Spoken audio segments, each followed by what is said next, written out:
Hello everyone, मेरा नाम सृष्टि है। और आप सभी का साइबर पॉडकास्ट विद सृष्टि में स्वागत है। और आज के हमारे गेस्ट है मिस चांदनी शांडिल्य, जो कि जिला बालाघाट में अभी कार्यरत है एज अ साइबर ऑफिसर। और जिले के जितने भी साइबर अपराध से रिलेटेड जो क्राइम्स होते हैं या फिर उन्हें सॉल्व करना होता है, वो सब कुछ मैम संभालती है और उसे हैंडल करती है। तो आज हम मैम से जानेंगे साइबर अपराध के बारे में। चूंकि ये हमारा पहला पॉडकास्ट है, तो हम बहुत बेसिक से शुरुआत करेंगे, साइबर अपराध के बारे में जानेंगे। और इसको थोड़ा हम विमेन सेंट्रिक रखेंगे, साइबर अपराध से रिलेटेड। तो welcome Chandni ma'am on channel cyber podcast with Srishti. Thank you Srishti. Okay ma'am. तो मैम हम शुरुआत करते हैं। सबसे पहले ये जानने की कोशिश करते हैं कि साइबर अपराध क्या होता है। तो आप थोड़ा सा इसके बारे में समझाइए। श्योर। इंट्रोडक्शन तो दे दिया है। मैं चांदनी शांडिल साइबर नोडल थाना बालाघाट में आरक्षक के पद पर पदस्थ हूँ। साइबर फ्रॉड आज के टाइम का एक सबसे बड़ा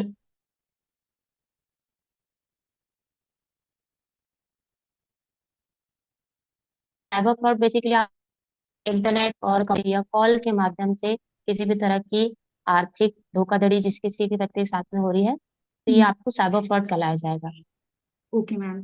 और मैम हम ये भी समझेंगे इसमें कि जो साइबर फ्रॉडस्टर्स होते हैं उनका माइंडसेट क्या होता है साइबर अपराध को करने के पीछे, बिकॉज हर इंसान की एक ना एक साइकोलॉजी होती है। देखिए, कोई भी अपराधी कोई भी अपराधी जो होता है उसकी माइंडसेट आप यही है कि भाई उसको किसी भी तरह से दूसरे को नुकसान पहुंचा के अपना लाभ करना है। तो साइबर फ्रॉड की मानसिकता वही है कि वो जो भी भोले भाले आम जनता के साथ में किसी भी तरह की फाइनेंशियल धोखाधड़ी या फिर सोशल मीडिया से संबंधित कोई धोखाधड़ी करके उनको आर्थिक हानि या डिफेमिंग या उनकी सार्वजनिक रूप से कोई हानि पहुंचाने का प्रयास करेंगे। तो उनका एक माइंडसेट ये हर अपराधी का यही होता है कि उसको दूसरे को नुकसान पहुंचा के हम्म। अपने आप को लाभ देना है। तो हाँ साइबर फ्रॉडस्टर का भी यही एक माइंडसेट है कि वो दूसरे को हानि पहुंचा के आर्थिक रूप से अपने आप को लाभ पहुंचा रहे हैं। तो ये हर अपराधी का एक माइंडसेट है। जी। और मैम मतलब कोई तो ऐसा रहता है कि दुश्मनी निकालने के लिए भी करते हैं, या फिर किसी से पैसे ऐंठने के लिए, या फिर किसी की कंडीशंस जो होती है। ये तो बेसिकली अगर किसी से दुश्मनी निकालने वाली बात है तो ये फिर साइबर फ्रॉडस्टर तो नहीं होते। हमारे पास जितने भी सोशल मीडिया से संबंधित अगर केसेस आए हैं, जैसे किसी की फेक आईडी बन गई, हम्म। लड़कियों की फेक आईडी बन गई, लड़कों की फेक आईडी बन गई, और उस फेक आईडी को बना के फिर उनको सार्वजनिक रूप से डिफेम करने के लिए जो इस तरह का वो करते करते हैं, फोटोज डालते हैं, जी। मॉर्फ की हुई फोटोज डालते हैं, उनके बारे में आपत्तिजनक बातें उस पेज पे या इंस्टाग्राम प्रोफाइल या जो भी सोशल मीडिया प्रोफाइल पर अपलोड करते हैं, तो ये साइबर फ्रॉडस्टर बन जाते हैं। लेकिन एक तरह के आपसी ही वाले लोग रहते हैं, किसी का दोस्त किसी का परिवार वाला ही अंततः उस इन्वेस्टिगेशन में ये सामने आता है कि उसका दोस्त या परिवार का सदस्य या जान पहचान का व्यक्ति ही उस आईडी को बनाया है जिसने उसके साथ में इस तरह का साइबर अपराध करने के प्रयास किया है। जी। और मैम ये भी रहता है कि अगर कोई कपल से अगर उनके बीच में कुछ अनबन है, तो वो डिफेमेशन करने के लिए भी उन्हें ब्लैकमेल करते हैं। जो भी उनकी प्राइवेट या निजी फोटोज होती है उसके थ्रू भी, ये भी एक माइंडसेट हो सकता है साइबर अपराधी का। बिल्कुल बिल्कुल। मोस्टली देखिए, हमारे पास जो केसेस आते हैं, जो भी फेक अकाउंट्स वाले केस आए हैं या किसी का अकाउंट हैक हुआ है और उसके बाद में उस विक्टिम के ही बारे में एक अनएप्रोप्रिएटेड कंटेंट उस प्रोफाइल में डल रहा है और उसके साथ साथ उसके परिवार वालों को डिफेम करने के लिए उस तरह का कंटेंट डाल रहा है, तो वो उसके आसपास के ही वो लोग होते हैं जिनसे वो मिलना जुलना उनका लगातार रहता है। हमारे पास में एक केस आया था जी। जिसमें एक सहेलियां थी, आपस में ही दोनों दोस्त थी। जी। अब दोस्ती उनकी बहुत अच्छी थी, आपस में आना जाना, साथ में कॉलेज में उठना बैठना सब कुछ था, एक दूसरे का फोन भी चलाती थी। कुछ कारणवश उनकी दोस्ती में कुछ खटास आई, दोस्ती ठीक तरह से नहीं चली। तो जो उसकी दूसरी फ्रेंड थी, एक जिसने आईडी बनाई थी, तो उसी ने उस विक्टिम की आईडी नाम से आईडी बनाई, उसकी फोटोज न्यूड फोटोज के साथ में मॉर्फ करी, उसको उन प्रोफाइल्स पे अपलोड किया। अपलोड करने के बाद उस लड़की का नंबर, मोबाइल नंबर भी उस प्रोफाइल में डाल दिया और अदर लोगों को फ्रेंड रिक्वेस्ट भेजी, जिससे उस लड़की को अननोन नंबर से रैंडम कॉल आने लगे थे।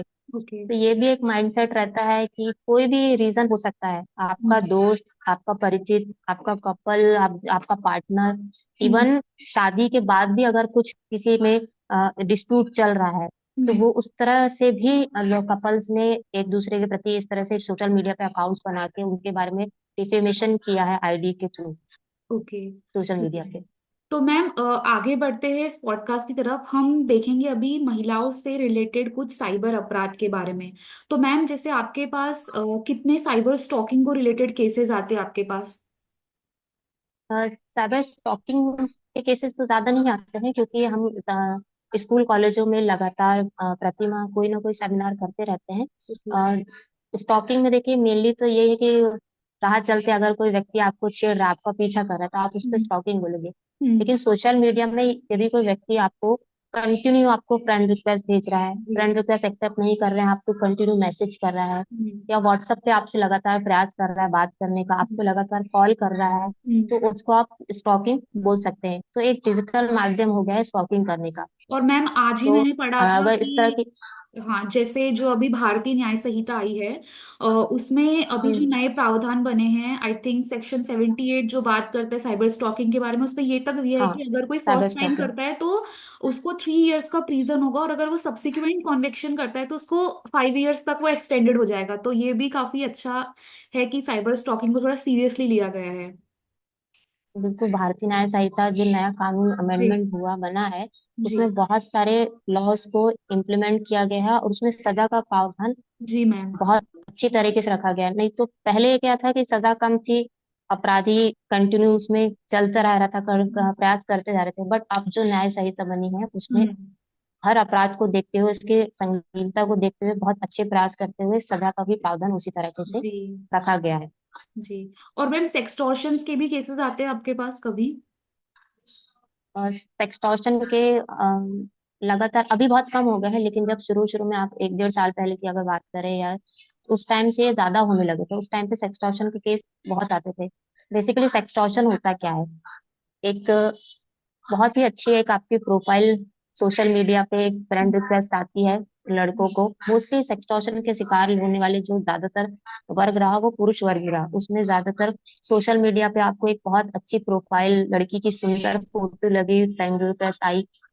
लोगों ने जैसे उस फ्रेंड रिक्वेस्ट का एक्सेप्ट किया, उनसे बातचीत शुरू की। बातचीत शुरू होने के बाद में फ्रेंड रिक्वेस्ट, फ्रेंडशिप बढ़ने लगी आगे। और कुछ ही टाइम में जैसे या तो वीडियो कॉल के माध्यम से सोशल मीडिया पे ही, या फिर व्हाट्सएप के माध्यम से अगर नंबर शेयर किया है आपस में उन दोनों ने, तो व्हाट्सएप पे वीडियो कॉलिंग के थ्रू हम्म। उनका वीडियो कॉलिंग पे आपत्तिजनक वीडियो बना लेना। जी। उसके बाद फिर उनको उस वीडियो के थ्रू डराना कि आप हमें पैसे दीजिए, नहीं तो हम आपको ये ब्लैकमेल। वीडियो जो है आपका वीडियो वायरल कर देंगे। तो ये सेक्सटॉर्शन की एक नया तरीका था। इसमें बहुत सारे लोगों ने लाखों रुपए इसमें जमाए। हमारे यहाँ पे लगभग कंटिन्यू हर 1 2 महीने में इस तरह के केसेस आते रहते थे। अभी ये क्योंकि अवेयरनेस हमने काफी किया, प्रोग्राम किए, तो अभी ये कुछ इस केसेस 2 3 महीने से कम है। तो केस आते ही हैं।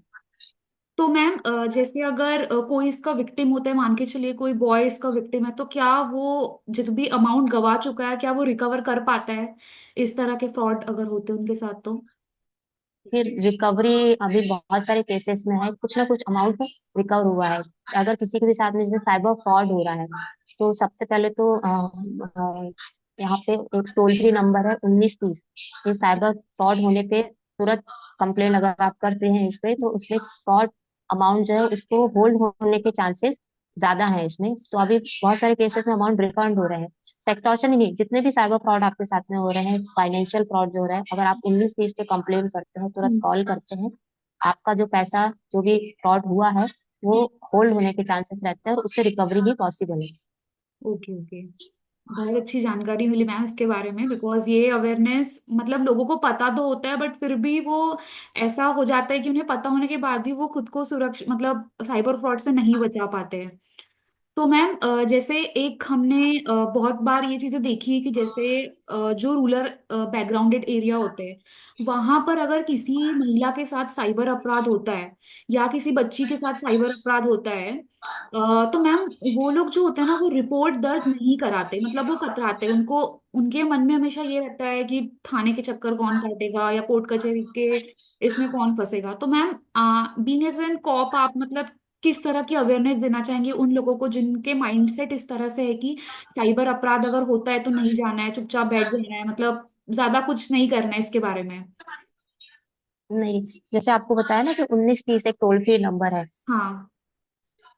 हाँ, तो जैसे हमारे जो भी सेमिनार वगैरह होते हैं, हम इंटीरियर इलाकों में, गांव में, पंचायतों में, ग्रामीण स्तरों पे, स्कूलों में, वहां पे जाके हम ये अवेयरनेस प्रोग्राम चलाते हैं और उसमें हम यही समझाते हैं कि यदि आपके साथ में कोई भी साइबर फ्रॉड हो रहा है तो सबसे पहले तो आपको बिल्कुल घबराना नहीं है। हम्म। आप सबसे पहले अपने जो भी परिचित व्यक्ति हैं, आपके घर में माता पिता है, जैसे लड़कियों के साथ में हो गया, उनकी फेक आईडी बन गई या हम्म। फिर किस तरह का फाइनेंशियल लॉस हो गया, तो अपने माता पिता को बताएं।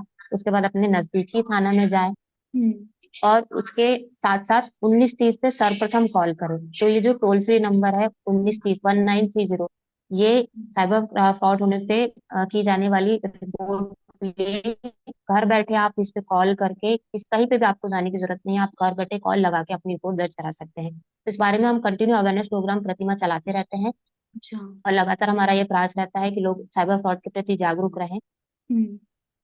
ओके मैम, बहुत सी गर्ल्स जो होती है वो इस चीज से काफी बचती है कि अगर हमारे साथ साइबर अपराध हुआ है बेसिकली, मान के चलिए कोई ब्लैकमेलिंग हुई है या फोटो मॉर्फिंग के केसेस हुए हैं, तो वो इन सब चीजों से बचने की कोशिश करती है कि ताकि हमारा जो है डिफेमेशन ना हो, मतलब बदनामी ना हो।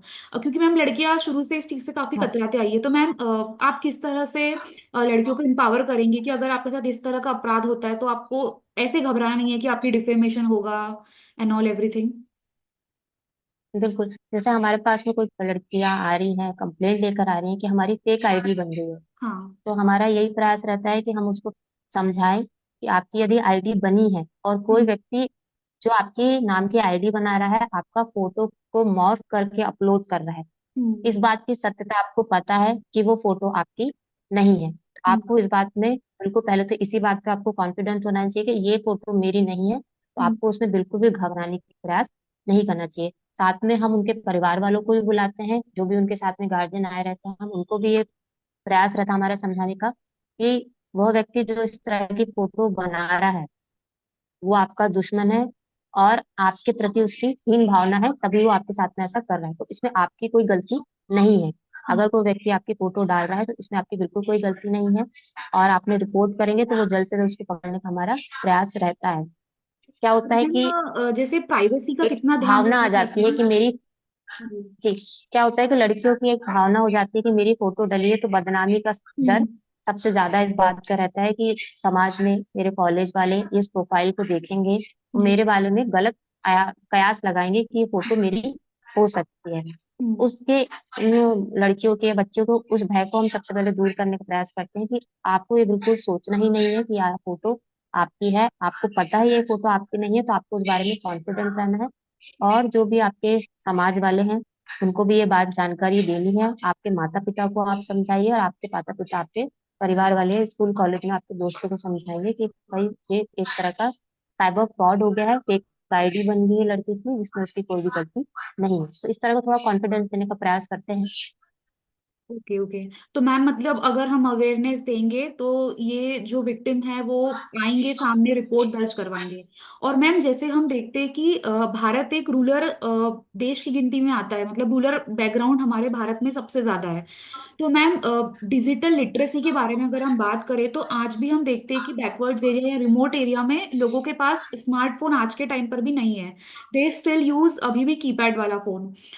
तो मैम लेकिन जैसे अगर हम ये देखें कि अगर हमारे जो भारत की पुलिस है मतलब वो को लेकर के कितनी सजग है और वो किस तरह से अवेयरनेस प्रोग्राम कंडक्ट करवाती है। जैसे मैम अगर हम अपने जिले की बात करें, बालाघाट जिले की, तो मैम आप लोगों के किस किस तरह के प्रयास रहते हैं कि आप ज्यादा से ज्यादा लोगों को साइबर अवेयरनेस के बारे में बता पाए, और आप किस किस तरह की टेक्निक्स और स्ट्रेटेजी को यूज करते हैं लोगों को कन्विंस करने के लिए। बिकॉज डिजिटल वाली चीजें जो है रिमोट एरिया पीपल्स को इतने जल्दी समझ में नहीं आ पाती, या फिर वो इतनी जल्दी कैच नहीं कर लेते। तो मैम आप लोग किस तरह की स्ट्रेटेजीज को अपनाते हैं उनको समझाने के लिए?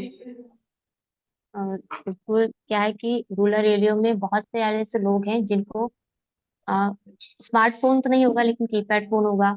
किसी न किसी काम से वो अपने बैंक अकाउंट ओपन ही हुए होंगे उनके। तो देखिए, अ, मध्य प्रदेश में एक साइबर अपराध की रोकथाम के लिए एक कार्यक्रम आयोजित करने का प्रति माह के पहले सप्ताह में कार्यक्रम आयोजित किए जाते हैं, जिसमें गांव में, स्कूलों, पंचायतों में और रूरल एरियाओं में पंचायतों के साथ साथ सार्वजनिक स्थलों पे, उन जगहों पे जाके हमारी टीम जाती है और प्रति माह कार्यक्रम करती है, हम्म। जिसमें जानकारी दी जाती है। अब जैसे रूरल एरिया की बात हो गई, जिसमें खास करके पुरुष वर्ग तो है कि वो बाहर निकलता है, काम करता है, उनको हम्म। जानकारी रहती है, उनमें बातचीत होती रहती है, उनको जानकारी।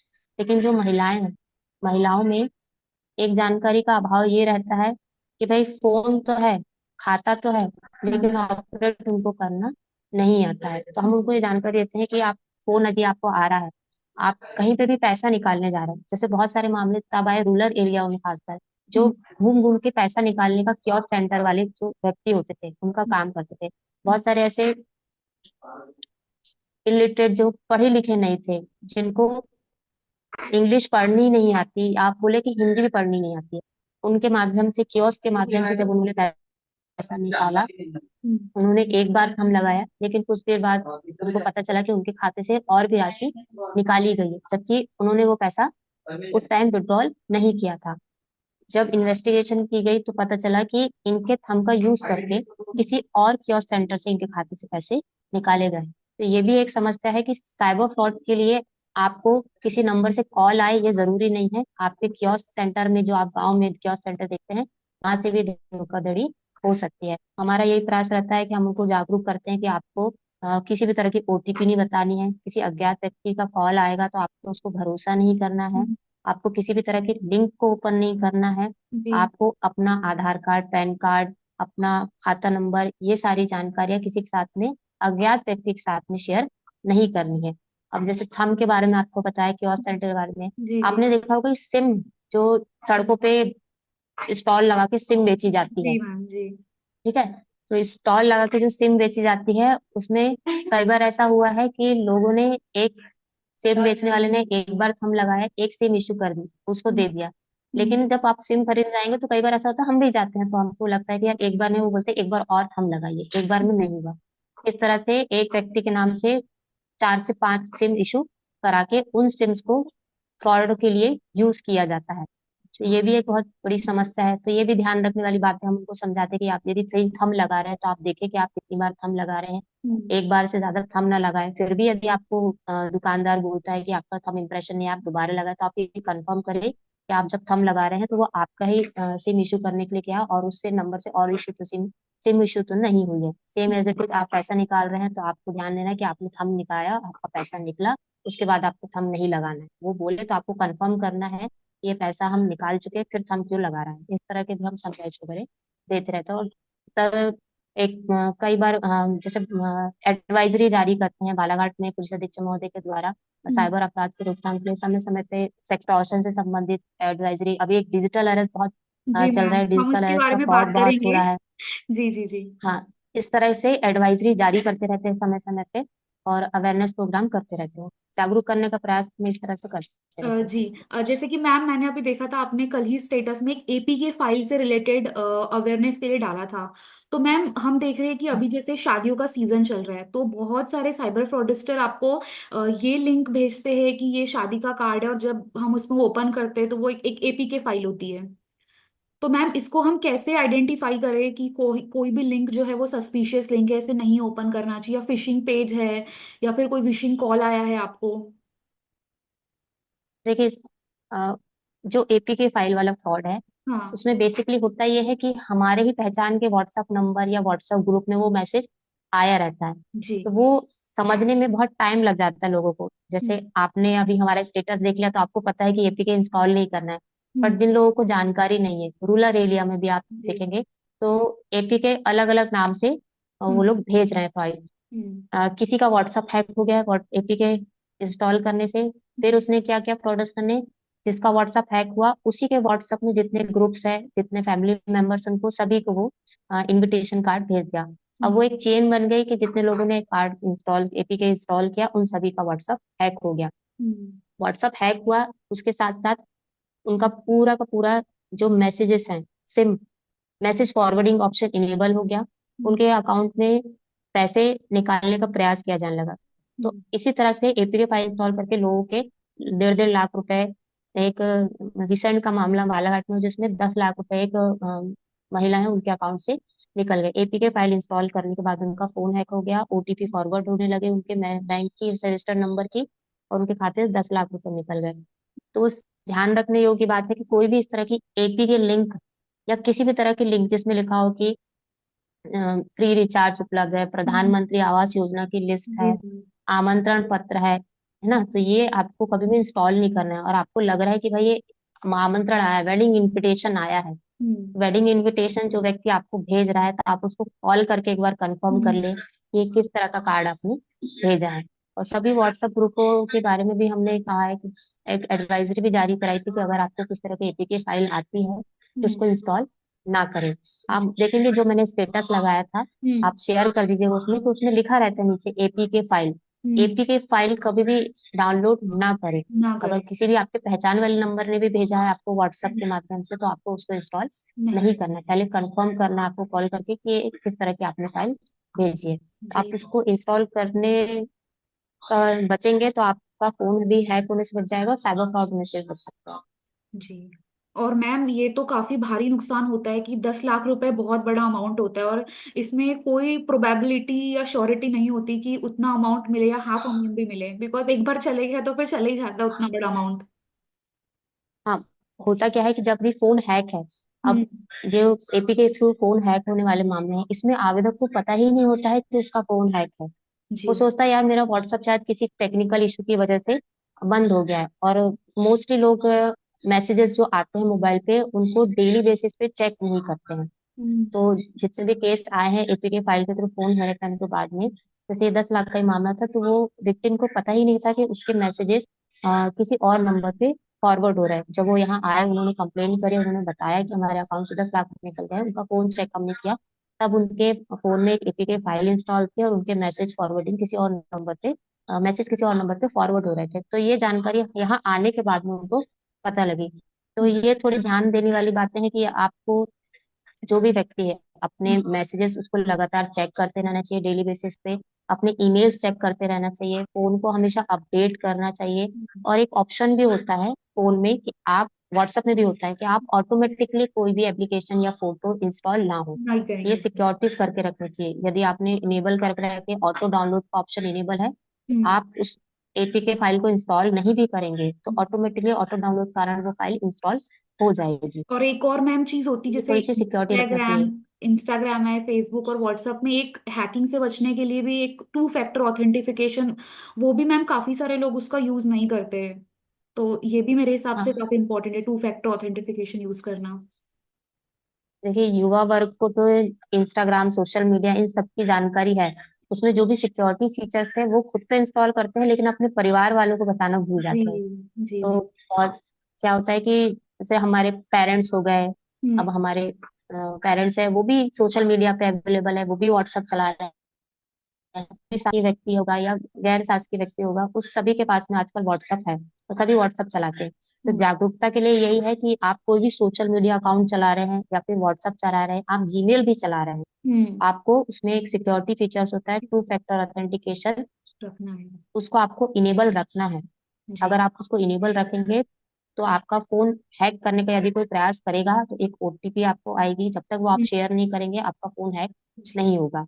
जी। तो ये जी। बहुत बेसिक नॉलेज है जो बेसिक मैम। बहुत से लोगों को नहीं है इसकी जानकारी। हम्म। हमारा यही प्रयास रहता है, हम अपने सेमिनार में भी सारे सिक्योरिटी फीचर्स के बारे में बताते हैं कि आपको अपना अकाउंट चलाना है, आप जो भी फोन चला रहे हैं उसको भी आपको सिक्योर रखना है। सोशल मीडिया और व्हाट्सएप के साथ साथ आपका जो फोन है, हम्म। फोन भी लग कई बार ऐसा करते हैं कि लोग अपने फोन में पासवर्ड नहीं डालते हैं। नहीं डाल। जी जी। ठीक, हाँ, फोन में पासवर्ड नहीं डालते तो उसका भी ये एक लॉस है। हम्म। जैसे आप, आपका फोन है, आपने यदि उसमें पासवर्ड नहीं डाला डाला है, हम्म। फोन लॉक नहीं किया है, तो कोई भी व्यक्ति आपके फोन में किसी भी तरह की ओटीपी भेजकर, आपके नंबर पे ओटीपी लेकर आपको कोई भी तरह का नुकसान पहुंचा। जैसे मैंने आपको बताया ना, लड़की ने फेक आईडी बना ली थी। जी उस मैम। लड़की ने अपने नंबर से वो आईडी नहीं क्रिएट की थी, उसने हम्म। अपने पड़ोस में रहने वाली एक आंगनवाड़ी कार्यकर्ता की नंबर की ओटीपी लेकर उस आईडी को क्रिएट किया था। अच्छा। तो ये एक लॉस हो जाता है। बहुत एक बुजुर्ग व्यक्ति थे जिनका फोन चोरी हो गया था। अब उनका फोन चोरी हुआ, फोन चोरी होने के बाद में उनके खाते से 1 लाख रुपए निकल गए। निकलने का कारण क्या था? अंकल का फोन लॉक नहीं था। हम्म। किसी को भी फोन मिला, उसने उस नंबर के थ्रू बैंकिंग, चूंकि फोन में आप कभी भी पासबुक की फोटोकॉपी रखते ही हैं, आधार हम्म। कार्ड पैन कार्ड की फोटो सबके पास अवेलेबल होती है फोन में, गैलरी में। इसमें उसके थ्रू उनके अकाउंट से पैसे फोन पे के माध्यम से, फोन पे अकाउंट क्रिएट किया, फिर फोन पे के माध्यम से दूसरे अकाउंट में ट्रांसफर कर लिया था। तो ये फोन भी लॉक करना बहुत जरूरी है, सोशल मीडिया अकाउंट और व्हाट्सएप के साथ साथ। जी मैम, मतलब लोगों की धारणाएं बेसिकली रहती है यार हमारा ही तो फोन है, कौन लेके जाएगा, तो पासवर्ड लगाने की क्या ही जरूरत है इसमें। बट आई थिंक लोगों को ये समझना जरूरी है कि साइबर अपराधी आपके आसपास ही होते हैं। वो चाहे रिलेटिव्स हो, साइबर चाहे अपराधी क्लोजेस्ट फ्रेंड आपके हो। आसपास जीते हैं, और साइबर अपराधी नए साइबर अपराधी बन सकते हैं। बन फोन सकते हमेशा लॉक रखना चाहिए। जॉब रहता है। हमारे ख्याल से हम, मेरा पर्सनल एक्सपीरियंस है कि अपने परिवार वालों के अलावा, माता पिता भाई बहन के अलावा, हम्म। सगे भाई बहन के अलावा आपके फोन का पासवर्ड किसी और किसी को नहीं व्यक्ति को बताना नहीं चाहिए। बताना चाहिए। बताना चाहिए। जी। जब आप किसी को फोन यूज करने भी दे रहे हैं तो उस समय आपको उपस्थित रहना चाहिए उसके साथ में, हम्म। कि वो फोन व्यक्ति आपके फोन में क्या कर रहा है, ये जी। आपको जानकारी रखनी चाहिए। जी मैम, बहुत अच्छी जानकारी दी आपने। इस चीज के बारे में लोगों को बिल्कुल जानने की जरूरत है। तो मैम, पॉडकास्ट को आगे बढ़ाते हुए अभी हम लास्ट सेकेंड टॉपिक के बारे में बात कर देंगे, डिजिटल अरेस्ट। मैम मुझे बताइए, डिजिटल अरेस्ट क्या होता है और इससे किस तरह से बचना चाहिए, और क्या आपने अभी तक डिजिटल अरेस्ट का कोई केस हैंडल किया है? फिर डिजिटल अरेस्ट के हमारे यहाँ पे लोगों ने कंप्लेंट तो लेकर आई है, बट उनके साथ में किसी तरह का फाइनेंशियल फ्रॉड नहीं हुआ। उनको कॉल आया था और उनको लगा कि ये फ्रॉडस्टर हो सकते हैं, तो उन्होंने आके थाने में सूचना दी। हमने उनको बताया कि भाई, हमने भी थोड़ा सा देखा कि हम भी सोचे कि ये शायद इस तरह का कोई कंप्लेंट हो सकती है। हम्म। एक डॉक्टर है यहाँ पे, हम्म। डॉक्टर दंपति थे, वो आए थे कंप्लेन लेकर। उन्होंने बताया कि हमें साइबर क्राइम मुंबई की तरफ से कॉल आया है, और हम्म। उनका कहना है कि मेरे आधार कार्ड का यूज करके एक सिम इश्यू हुई है। हम्म। उस सिम के थ्रू बहुत सारे न्यू अकाउंट कहने चाहिए, अकाउंट्स बहुत सारे क्रिएट हुए हैं, ओपन हुए हैं, जिसमें बहुत बड़ी मात्रा में फ्रॉड अमाउंट आ रहा है। फ्रॉड अमाउंट के साथ साथ क्रेडिट कार्ड्स उस नंबर के थ्रू, अकाउंट के थ्रू ओपन हुए हैं। और ये क्रेडिट कार्ड के थ्रू विदेशों से भी पैसा इसमें आ रहा है, ट्रांसफर या ट्रांजेक्शन हो रहे हैं। और उनको बहुत ही तरीके से डराया गया, वीडियो कॉल पे बुलाया गया। वीडियो कॉल में उन्होंने बताया कि एक बकायदा पुलिस की यूनिफॉर्म में एक व्यक्ति बैठा हुआ था, अच्छा। पीछे का बैकग्राउंड पूरा मुंबई साइबर क्राइम ब्रांच लिखा हुआ था, और एक ऐसा सेटअप था कि उसमें लग रहा था कि बिल्कुल पुलिस ऑफिसर ही उसमें कॉल कर रहा है। उन्होंने आया, बताया, तो क्योंकि हमको इसकी जानकारी थी और बहुत सारे ऐसे मामले आ चुके थे सामने, तो उनको हमने बताया कि इस तरह के सारे कॉल होते हैं वो फ्रॉड होते हैं। और हम्म। यदि, एक जागरूकता के लिए भी एक है, यदि आपको ऐसा कोई कॉल आ रहा है हम्म। कि आपको बोला जा रहा है कि आपके नाम से सिम इश्यू हुई है, आपके नाम से फर्जी खाते खुले, इसमें ट्रांजेक्शन हुए हैं, तो आप, एक पेपकॉप एक वेबसाइट है जो संचार साथी के रूप में, यदि हम्म। आपको जानना है कि आपके आधार कार्ड से कितने नंबर इशू हैं, तो आप पेपकॉप गूगल में सर्च करेंगे, पेपकॉप संचार साथी, उसमें आप जाके ये चेक कर सकते हैं कि आपके आधार कार्ड से कितने सिम इशू हुए हैं। उसमें ये भी फैसिलिटी है कि आप उसमें रिपोर्ट कर सकते हैं जो नंबर आपका आधार कार्ड से लिया गया है, बट आप उसका नहीं जानते ये कहाँ यूज हो रहा है, या आपके परिवार में कोई यूज नहीं करा था, तो आप उसको रिपोर्ट भी कर सकते हैं, वहां से वो नंबर बंद कराने की प्रोसेस भी की जा सकती है। जी ये मैम, डिजिटल रहता है, इस तरह के मामले जो है पूरा सेटअप रहता है। ये आपने बहुत अच्छी चीज बताई, संचार साथी वाला, बिकॉज इसके बारे में मुझे नहीं पता था। तो ये चीज है। मैम, अभी आप आखिरी में विमेन्स के लिए या गर्ल्स के लिए स्पेसिफिक क्या टिप्स और अवेयरनेस देना चाहेंगे कि खुद को साइबर क्राइम से कैसे बचाए? बिकॉज हम देखते हैं कि महिला और बच्चे, फीमेल और चाइल्ड वर्क जो होता है, वो सबसे ज्यादा एक टारगेटेड फॉर्म होता है साइबर क्राइम का। तो मैम, क्या आप अवेयरनेस टिप्स देना चाहेंगे फीमेल्स और चिल्ड्रन, जो वर्ग के बच्चे हैं, महिला है, उन लोगों को? देखिए, महिलाओं में जो साइबर फ्रॉड हुए हैं, फाइनेंशियली जो फ्रॉड हुए हैं, हम्म। उसके लिए तो यही एक है कि आप सभी के लिए, महिलाओं के साथ साथ हर वर्ग के लिए है ये कि सबसे पहली बात तो आपको किसी भी अज्ञात व्यक्ति, अज्ञात लिंक, अज्ञात पेज, इंस्टाग्राम आईडी, किसी भी प्लेटफॉर्म पे जो व्यक्ति अज्ञात है जिसको आप नहीं जानते, आपको उस पर ट्रस्ट नहीं करना है। जी। सेकंड, किसी भी तरह का अ, विश्वास नहीं करना है, उस पर ट्रस्ट नहीं करना है। सेकंड, आपको क्या है, लालच नहीं करना है। हम्म। क्या होता है कि अ, बहुत सारे लोग इस तरह के लालच में आ जाते हैं, लुभावने ऑफर रहते हैं। जैसे हम्म। कुछ इंस्टाग्राम पे आपको मिलेंगे कि वही प्रोडक्ट जो 20-25 हजार का है, हम्म। वो आपको 300-400 रुपये में मिल रहा है। इंस्टाग्राम पे, सोशल मीडिया पे ऐसे रील्स चलती रहती है। और मैम तो ये एक लालच और के चक्कर में चीज भी लोग। मैंने इसमें देखी कि काफी सारे इन्फ्लुएंसर्स जो होते हैं ना वो अपने फॉलोअर्स बढ़ाने के लिए भी पेड देते हैं। और मैम वो भी कई बार साइबर अपराधी होते हैं जो आपसे पैसे ऐंठने की कोशिश करते हैं इंस्टाग्राम में। हाँ, तो इंस्टाग्राम में ना बहुत से केस आते हैं कि आपको आईफोन है जो 1.5 लाख का फोन है, 1 लाख का फोन है, वो आपको 30 हजार, 40 हजार में मिल रहा है। इस तरह हम्म। के भी लोगों ने एक आईफोन खरीदने के लिए भी, जिस फोन की कीमत 1.5 लाख रुपए है, वो इंस्टाग्राम के थ्रू उनको 40 हजार का मिल रहा था और उन्होंने उसके 1,20,000 रुपए डाल दिए। हम्म। तो ये लुभावने ऑफर्स पे कभी विश्वास ना करें। तो इससे घबराए नहीं, जैसे डर बोलते हैं कि आप, जी। सेक्सटॉर्शन का केस हो गया, वीडियो बन गया हम्म। और व्यक्ति डर के मारे उन्होंने पैसे डाल दिए। तो हम्म। ये है कि विश्वास नहीं करना है, लालच में नहीं आना है और किसी से डरना नहीं है। अगर साइबर फ्रॉड हो भी गया है, आपको कोई वीडियो बन गया, कोई आईडी बन गई और आपको कोई धमका रहा है, तो सबसे पहले तो अपने परिवार वालों को बताना है। उसके बाद में अपने संबंधित नजदीकी थाने में जाके उसकी रिपोर्ट करनी है। हम्म। जी। जी मैम, तो मैम आपने आज बहुत ज़्यादा अच्छी जानकारी दी है। एंड आई होप कि ये वीडियो जितने ज़्यादा से ज़्यादा शेयर हो पाएगा बहुत अच्छी बात है, क्योंकि लोगों में साइबर अवेयरनेस आज के टाइम में होना ज़रूरी है, क्योंकि हम जितना ज़्यादा डिजिटल एरा की तरफ बढ़ते जा रहे हैं, आज हमारे यहाँ पे आर्टिफिशियल इंटेलिजेंस जैसी चीज़ें हैं, तो डीप फेक जैसे क्राइम्स भी हो रहे हैं। तो मैम ये डीपफेक के जानकारी। मामले आते हैं। हाँ, डीपफेक के मामले आते हैं, लड़कियों के साथ में ज्यादा हो रहे हैं। जो भी लड़कियां जी। हैं, जो टीनेज एज की भी होंगी, चाहे मैम कॉलेज एज एक की भी और वाली भी मैं होंगी, तो आपसे एक टिप मांगना चाहूंगी कि जैसे जो डीप फेक के मामले होते हैं इसमें आप क्या टिप्स देंगे कि फोटोज को हमें किस तरह से सोशल मीडिया पे अपलोड करना चाहिए, या फिर किस तरह की फोटो अपलोड करना चाहिए ताकि जो साइबर अपराधी उसको मॉर्फिंग वो उसको ना कर पाए, या मॉर्फिंग करे भी तो उसके लिए बहुत डिफिकल्ट हो वो चीज। क्योंकि आजकल हर कोई आईफोन का क्रेजी है, आईफोन बस मतलब वो है कि सिंबल दिखना चाहिए मिरर के पीछे आईफोन का, और बड़ी क्रेजी तरीके से डालते हैं। तो मैम क्या टिप्स देंगे फोटोज वगैरह अपलोड करने के लिए? जी, पहली बात तो ये है कि यदि आप पर्सनली कोई आपका अकाउंट है जिसमें हम्म। आप इन्फ्लुएंसिंग नहीं कर रहे हैं, हम्म। क्योंकि सोशल मीडिया पे बहुत सारे इन्फ्लुएंसर क्रिएट हो रहे हैं, लोगों हम्म। को अच्छा प्लेटफॉर्म भी है, एक आय का भी अच्छा जरिया है और अपनी पहचान बनाने का भी अच्छा जरिया है। लेकिन आप यदि इन्फ्लुएंसिंग नहीं कर रहे हैं, हम्म। आपका पर्सनल अकाउंट है, तो पहली बात तो ये याद रखनी है कि अपना अकाउंट हमेशा प्राइवेट रखना है। हम्म। सेकेंडली, किसी भी अननोन फ्रेंड रिक्वेस्ट को एक्सेप्ट नहीं करना है। हम्म। थर्ड, आपको हमेशा टू फैक्टर ऑथेंटिकेशन इनेबल रखना है। हम्म।